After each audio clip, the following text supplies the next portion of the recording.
In Redwood Valley, Sheriff Raymond Holt was the face of law and order. Elected in 1998, the tall, square-jawed former Marine was admired by nearly everyone in town. Folks said he ran the county like a tight ship, firm, disciplined, and fair. Crime had dropped sharply since he'd taken office, and for nearly a decade, people slept easier knowing Holt's patrol car often passed through their quiet streets at night. But no one in Redwood Valley could have imagined that the man they trusted most was the very source of their fear. The first crack in his perfect image appeared in late autumn of 2005, when FBI Special Agent Naomi Price arrived under the guise of investigating interstate drug activity. Her sudden presence stirred gossip. Redwood Valley hadn't seen federal agents in years, but Sheriff Holt publicly welcomed her, shaking her hand with that same confident smile everyone knew so well. Behind closed doors, though, deputies said the sheriff's demeanor changed. He started pacing through the halls late at night, demanding constant updates about Agent Price, where she'd been, who she'd spoken to, what she was asking about. Unbeknownst to him, the agent's mission had nothing to do with narcotics. The Bureau had received a detailed anonymous letter, dates, names, and evidence that only someone deeply embedded in the sheriff's department could know. The tip accused Holt of orchestrating a string of crimes throughout Redwood Valley: break-ins, intimidation, and even a few unexplained accidents, all executed under the cover of his badge. At first, the claims sounded like the ranting of a bitter rival, but when the FBI cross-checked the timeline, several incidents matched unsolved cases already in their database. A discreet investigation began, and within a week, Agent Price realized she was staring into something far darker than corruption. A pattern emerged, cold, deliberate, and calculated. Holt had been preying on the most vulnerable members of the community, those who lived alone, the elderly, the quiet, the ones no one would believe if they complained. A widow who rejected his advances endured repeated break-ins. A local shop owner who outbid him on land lost his warehouse to a mysterious fire. A teenager who'd witnessed something suspicious was framed for drug possession and driven out of town. And then there were the night visits. People began whispering about flashlights flickering through their windows at ungodly hours, about slow, heavy footsteps on their porches, about door handles quietly twisting in the dark. Some swore they saw a shadow watching from the edge of their yards. Every report went straight to the sheriff's office. Every one of them was dismissed as paranoia. Teenagers playing pranks, Holt would say with a smirk. The illusion finally shattered when Agent Price obtained a warrant for Holt's hunting cabin deep in the pines.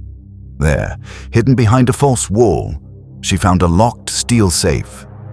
Inside were personal items that had been reported stolen from homes all over Redwood Valley: rings, wallets, letters, photographs. But what froze her blood was the small leather journal tucked beneath it all. It detailed his so-called night rounds. Holt had given himself points for every act of fear he caused without being caught. Windows rattled, lights flickered, dreams shattered. It was a game to him, a ritual. Reading those pages, Agent Price realized the sheriff had been feeding off the town's fear, savoring every shiver that rippled through the people who trusted him most. Her next step was to approach one of Holt's deputies, a man named Andrew Talbot. Nervous and visibly shaken, Talbot admitted he'd long suspected the sheriff, but never dared to act. Holt kept files on everyone: secrets, mistakes, leverage. He made us feel like we owed him our silence, Talbot confessed. With his help, the FBI installed hidden microphones inside the sheriff's office and patrol vehicles. The recordings were damning. Holt bragged about staging a hit-and-run that had killed a former deputy, the same deputy who'd once threatened to expose him. He even spoke about silencing a witness whose testimony could undermine his credibility in court. The FBI moved to arrest him on November 18, 2005. But the operation went horribly wrong. A clerk at the courthouse, loyal to Holt, tipped him off. When agents arrived at his farmhouse outside town, they found it barricaded, lights off, blinds drawn, and the faint sound of a radio playing inside. Holt had armed himself and was waiting. What followed was a 14-hour standoff that froze Redwood Valley in terror. Through the night, he shouted threats, sometimes vowing to take his own life, sometimes promising to take others with him. The standoff ended not with bullets, but with words. Pastor Michael Rayburn, an old friend of Holt's, volunteered to approach the house. For 3 hours, he stood on the porch speaking softly through the door. When Holt finally emerged, exhausted and trembling, he surrendered his gun and fell to his knees. Later, the pastor revealed what Holt had confessed during those final hours. He said he wanted people to fear him, Rayburn told reporters. He said fear made them behave, that he was the only one who could keep them safe from himself. The aftermath was even darker than anyone expected. Forensic teams uncovered links between Holt and 3 unsolved murders in neighboring counties, along with dozens of burglaries. His home contained disguises, lockpicks, and detailed maps of properties across the region, some circled in red with notes like "Visits soon." The most horrifying discovery, however, was beneath his house, a hidden basement lined with surveillance equipment. Dozens of monitors displayed live feeds from hidden cameras, some placed inside private homes, even bedrooms. Shelves of labeled binders contained personal information on nearly 200 residents. A psychological evaluation later described him as a textbook case of malignant narcissism with sadistic tendencies. His law enforcement background gave him the perfect blend of power and precision to execute his crimes unnoticed. He didn't just manipulate the system, he became it. When the trial began, it had to be moved to another city. No one in Redwood Valley could serve impartially. Witness after witness described years of small but terrifying incidents, rattling windows, shadows outside, strange phone calls, always brushed aside by the sheriff himself. One woman, 73-year-old Doris Lang, told the court about the nights someone would tap on her glass, whisper her name, then vanish before dawn. Every time she called the sheriff's office, Holt himself would come, kind and concerned, promising extra patrols and even installing new locks. He was the monster and the hero all at once, she said, voice trembling, and I never knew which one was standing in my living room. The jury took less than 5 hours to convict him. The judge, citing an unimaginable betrayal of public trust, sentenced Holt to 3 consecutive life terms without parole. The case drew national attention, forcing the Department of Justice to reevaluate how rural law enforcement was monitored. Investigators called places like Redwood Valley islands of power, towns so isolated that one man's word could outweigh everyone else's. In the years that followed, new oversight programs were created, but Redwood Valley never truly recovered. Some residents still double-lock their doors at night. Others can't drive past the old sheriff's office without feeling their stomach twist. Deputy Talbot, who took over as interim sheriff, once said in an interview, he didn't just break the law. He broke the idea of what safety meant to us. The anonymous tipster who had exposed Holt's crimes was eventually revealed to be his ex-wife, Elaine. She'd left him years earlier, after witnessing his growing obsession with control. She told investigators, he used to say a sheriff was like God in a small town, that people only behave when they're afraid he's watching. For too long, he'd been right. Today, the Holt case is studied by federal trainees as a grim example of how power can rot from within. And in Redwood Valley, the legend lingers. When the wind howls through the pines late at night, some say it sounds like boots on a porch. A reminder that the man sworn to protect them was once the very thing they needed protection from. On the night of January 9th, 2016, the Westbridge County Emergency Response Center, nestled in the rolling hills of northeastern Ohio, experienced what would later be described as the most unnerving and inexplicable communications blackout in modern American law enforcement history.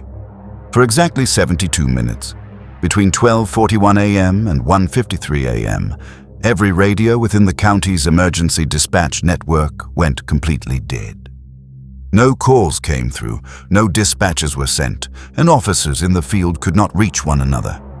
When the system finally flickered back to life at 1:53 a.m., dispatchers and officers alike were confronted by a scenario that defied logic, a situation so bizarre and unsettling that it prompted multiple internal investigations, resignations, and a complete overhaul of the county's emergency protocols. The Westbridge system had been upgraded just half a year earlier, a $5.2 million project hailed as a model for modern, fail-safe communications. The network included triple redundant power sources, satellite backups, and was staffed by experienced personnel operating in rotating three-person shifts. Lead dispatcher Helena Grant had served the county for nearly 2 decades. That night, she was joined by Samuel Cortez, a seasoned dispatcher of 10 years, and Maria Delaney, a transfer from Cleveland's emergency center who had been with Westbridge for 4 years. Each of them had impeccable records and were known for their calm under pressure. Initially, the night seemed routine. Around 12:30 a.m., Cortez noticed faint, unusual static across multiple radio channels. He ran a standard diagnostic, finding nothing wrong, and logged the anomaly as required. Minutes later, at 12:38 a.m., Officer Liam Harper, patrolling the northern stretch of the county, reported hearing voices over his radio that did not match the usual dispatch communications. His last message, sent at 12:40 a.m., stated he was pulling over to check his equipment. Then, at exactly 12:41 a.m., all transmission ceased. At the dispatch center, standard protocols for outages were initiated. Grant switched to backup channels, Delaney ran diagnostics on the main network, and Cortez contacted the county IT hotline, reaching on-call technician David Morrow, who attempted remote access. Nothing restored the system. By 12:55 a.m., full emergency protocols were enacted, including sending IT staff to the facility and alerting the emergency services director. What made those 72 minutes terrifying was not simply the silence, but what officers experienced during it. Without functioning radios, patrol units across the county began reporting a phenomenon later described as systematic harassment by an unknown presence exploiting their dead communications. Officers reported hearing transmissions that seemed to come from the dispatch center itself, addressing them by name and referencing intimate details about their lives, families, and off-duty activities. Information no one should have known. Officer Nadia Lynn, patrolling near the Ridgewood district, heard a voice she initially thought was Grant discussing her child's medical condition, details Lynn had never shared at work. Officer Ethan Morales received a transmission directing him to a suburban residence, claiming his spouse was somewhere she shouldn't have been. And Officer Harper, the first to report anomalies, described receiving urgent instructions directing him to an abandoned warehouse to investigate a break-in. The voice sounded eerily like Cortez but subtly wrong, commanding him with an insistence that grew more urgent by the minute. Harper attempted to call the dispatch center via cell phone, only to discover that mobile service in his area was also inexplicably down. Following emergency protocol, he drove to the nearest substation, arriving at 1:10 a.m., where he encountered 3 other officers who had received similarly disturbing transmissions. Back at the center, a different horror was unfolding. While IT staff struggled to revive the system, the 3 dispatchers began experiencing severe physical symptoms, pounding headaches, waves of nausea, and, in Delaney's case, a sudden nosebleed at 1:15 a.m. Even stranger were the auditory hallucinations they independently reported later, whispered voices weaving through the static of their supposedly dead headsets. At 1:40 a.m., security cameras captured Cortez abruptly removing his headset and walking to the restroom. He never returned. When security checked the facilities at 2:05 a.m., he was gone. A thorough search revealed nothing. It was not until 3:20 a.m. that a county maintenance worker found him slumped in his patrol car in the parking lot, eyes wide and unblinking. Medical staff later confirmed he was in a state of catatonic shock. When he finally spoke 3 days later, he claimed no memory of leaving the dispatch center or of any events between approximately 1:30 a.m. and his discovery. The technical investigation offered no comfort. Engineers found no electronic or mechanical failure to explain the outage. More disturbing, the system had continued to record during the entire 72-minute blackout. When technicians analyzed the data, they discovered thousands of overlapping conversations, not only active dispatches, but fragments from years of archived communications, including messages from retired and even deceased officers. Interspersed were private conversations officers recognized from their homes or vehicles, places nowhere near their radios. Dr. Eleanor Voss, the lead engineer on the investigation, initially suspected a high-level security breach, but forensic analysis revealed no evidence of external intrusion. Her final report offered a chilling conclusion. The system had accessed and transmitted data it should have had no way of reaching, a technical impossibility. The human impact extended far beyond that night. Within weeks, 5 officers resigned or requested transfers, including Harper. Delaney never returned to emergency work, and Cortez was diagnosed with severe PTSD and conversion disorder. He repeatedly insisted that something had come through the system that night, something that had been listening long before anyone knew it existed. Westbridge County eventually decommissioned the entire communications system, despite its recent installation and high cost, replacing it with equipment from a different provider. The original system was quarantined in a secure facility, access restricted to cleared personnel. Rumors suggested that smaller-scale anomalies had occurred in other counties using similar technology, though these reports were never verified. The FBI's Cyber Division conducted a classified investigation, confirming anomalous system behavior that defied conventional telecommunications theory. What haunts law enforcement about this event is the violation of their lifeline, the radio system meant to connect them to support and safety. That night shattered the trust officers had in their most basic tools. As one veteran officer later wrote, "Our radios are supposed to be the one thing we can trust." That night proved they could not. For dispatchers who endured it, the psychological impact was profound. Helena Grant, who later became an advocate for dispatcher mental health, described it as feeling like something was in there with us. Not a glitch, but a presence that knew us and wanted something. And perhaps the most unsettling evidence lies in the recordings themselves. Though most audio remained sealed, a 12-second snippet released during a county review revealed overlapping voices, impossible for human ears to separate. An acoustic anomaly still baffling audio forensic specialists. The Westbridge County blackout is now taught in emergency services courses across the nation, usually as a lesson in technological vulnerability. But for those who were there, the 72 minutes of compromised communication were more than that. They were a night when something unseen reached through the system, reminding them that what they relied on most could turn against them in ways they could never fully understand. Officer Lynn summed it up best in her final interview before transferring to another department.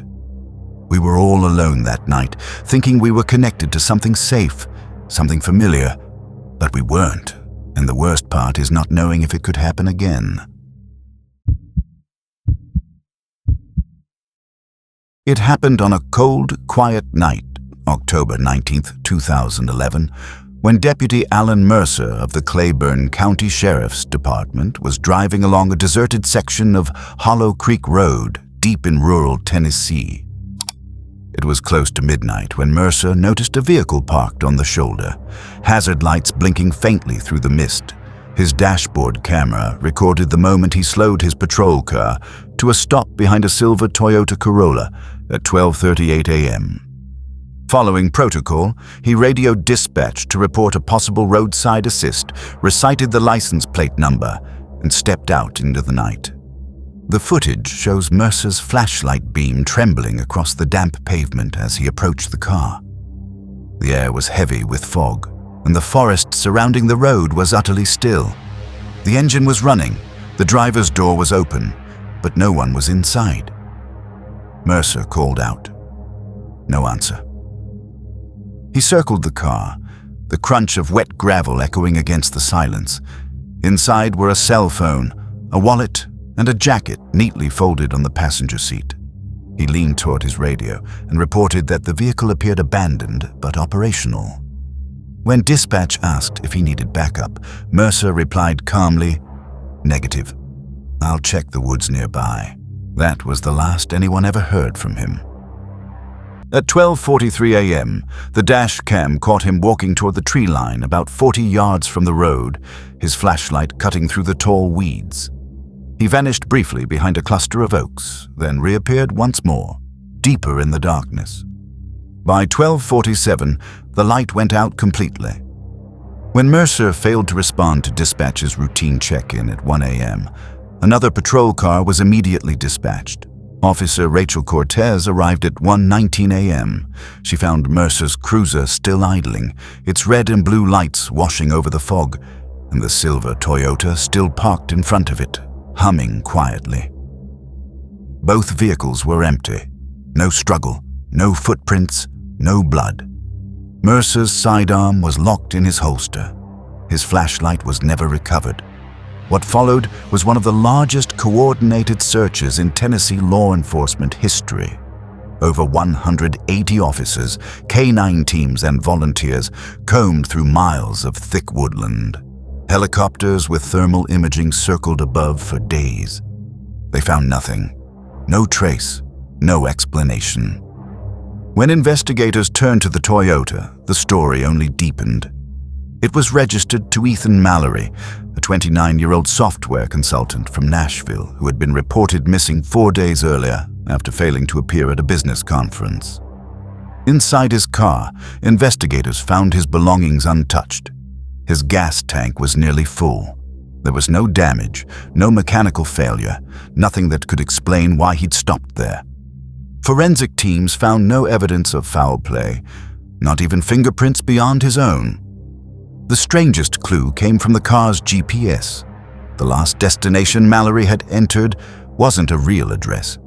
It led to a set of coordinates that pointed to the middle of the North Atlantic Ocean. Even more puzzling, the route showed he'd driven nearly 110 miles off course before ending up on Hollow Creek Road. Detectives soon realized this wasn't the first time someone had disappeared there. Over the past 12 years, 4 other missing persons had been last seen along that same 15-mile stretch.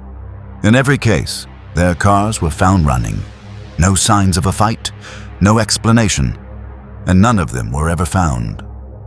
As investigators reviewed state records, they discovered that no road maintenance or repairs had been conducted on Hollow Creek Road for nearly 2 decades, yet the asphalt was flawless. Smooth and uncracked, as if newly laid every year. Locals had their own theories. Some said they'd seen unmarked government vehicles, black SUVs with mirrored windows, parked along the road late at night in the weeks leading up to Mercer's disappearance.